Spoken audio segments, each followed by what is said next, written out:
महाराष्ट्राच्या सर्व जिल्ह्यामध्ये अशा पद्धतीची योजना सामाजिक न्याय विभागातून आणि दिव्यांग कल्याण विभागातून निश्चितपणे राबविण्यात येणार आहे। आज मोठ्या अर्थाने जिल्हा खनिज प्रतिष्ठानच्या निधीतून आपण अनेक दिव्यांग बांधवांना स्वरोजगार असेल, वेगवेगळे साहित्य वाटप असेल, स्वरोजगाराचे साधनं असतील ते सर्व उपलब्ध करून देत आहोत। आपल्या सरकारने 10 फरवरीला एक नवीन GR काढलेला आहे आणि आता डीपीडीसीचा 1% निधी हा दिव्यांग कल्याणासाठी खर्च करण्याचा निर्णय सरकारने केला आहे। महाराष्ट्राची डीपीसी 20,165 कोटीची आहे, त्यामुळे दरवर्षी 200 कोटी रुपये निधी हा जिल्हा खनिज प्रतिष्ठानपेक्षा वेगळा आपल्याला या ठिकाणी मिळणार आहे।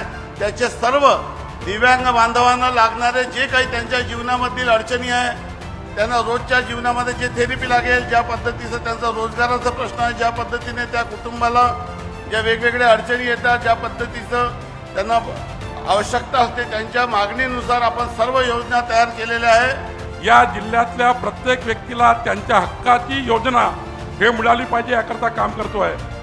आपण खनिज विकास मंडळाच्या माध्यमातून आणि डीपीसीच्या माध्यमातून 1000 महिला बचत गटांना 1 लाख रुपये त्या ठिकाणी व्यवसाय करण्याकरता देण्याचाही निर्णय आपण नागपूर जिल्ह्याच्या वतीने केला आहे।